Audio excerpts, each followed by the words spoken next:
Howdy folks, it's Tom, your frugal prepper. So basically I wanted to show you my little slug traps here. This is what I do for slugs. It's always worked really well. It's the first time I've tried it in a Mittleider garden because I didn't have very many slugs or any problems last year. But I'm having them this year, and they're in this section of topsoil, which is the topsoil that I got from the topsoil place. That soil down there where I see no slug damages and less weeds, but more familiar weeds, is the topsoil that came from my yard. I see a whole bunch of morning glory sprouts is what I've been pulling out down there, and I have a bunch of morning glories that will take over down here if I don't keep on top of them.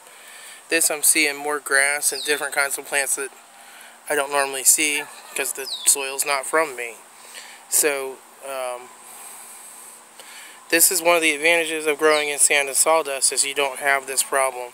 This is also why most Mittleider people do not put like compost and stuff like that in their soils, because they introduce a lot of weeds and seeds. You know, when cows eat the grass and the weeds, they usually poop the seeds out the other side intact. Of course, this wasn't manure or compost. This was just topsoil that they scraped up somewhere. And weeds like weekly feed equally as well as plants, so it's important to stay on top of these. So I'm just going to stay out here and pull these for a little while. It's been a long, hard day at work. I'm tired. My shoulder still hurts, and I'm just going to relax a little bit and then go to bed early. But anyway, I just have here a lid with some beer in it. I have there a Tupperware container with some beer in it. It's the, I don't know, old Milwaukee premium beer. I'm not much of a drinker, but I think I will finish that one while I'm out here doing weeds. I had a beer, I don't know, a couple days ago too, but that's probably the first one I had in a year. And I probably won't have another one for a year. Well, unless I have more slugs to kill, I might. Slugs could make you an alcoholic, right? So anyway, what happens is the slugs smell the yeast, and they go crawling over there. They crawl up over the little edge. You leave it up a little bit to keep the dirt and bugs from falling in it. They crawl in the beer and die. I don't know if it's because the beer has a more of a salty content to it, or if it's the alcohol that does it, but it kills them. So if I'm right, tomorrow morning I'll come out here and I'll have 2 jars full of, or 2 little lids full of slugs before work.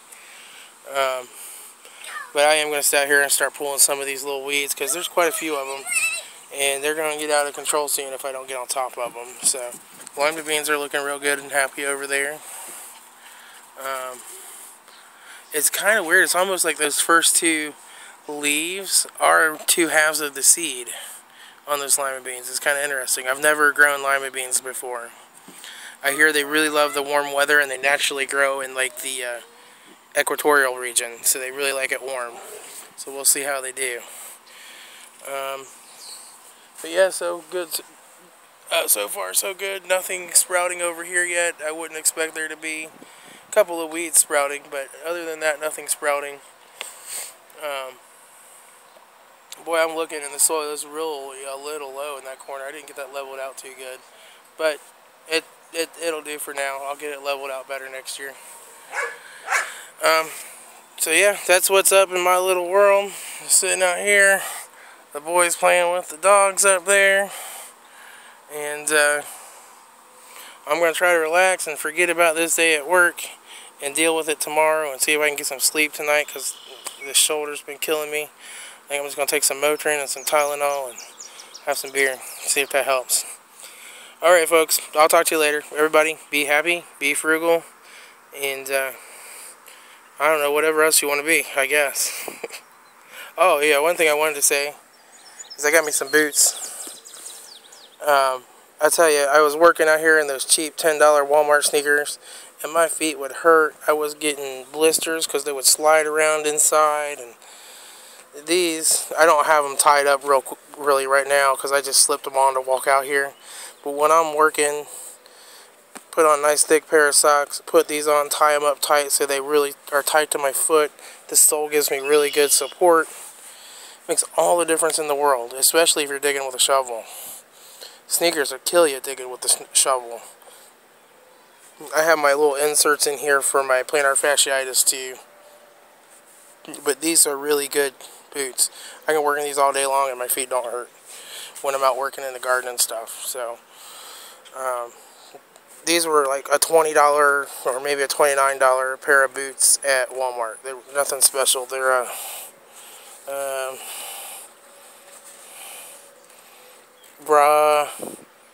Brahma, something like Brahma something, but they weren't much money, and they felt most comfortable. Really, they're not steel toe, but they kind of look like it sometimes. Like there's something there, but there's not. It's not even a reinforced toe, but that's okay. I don't expect them to last forever. But they've been real good and water resistant. When I've gotten water down along them, it hasn't gotten into the boots at all. Although they don't advertise to be water resistant, they're sort of resistant. But I've been real happy with these. So I might just get another pair of them when I wear these out, or I might get a little better pair that won't wear out as fast. Well, I'll see. I'm finding spending a little bit more money on shoes is a good idea when you're on your feet all the time working. So, anyway, that's it for now, folks. I'll talk to you later. Be happy, be frugal, and be whatever else you want to be.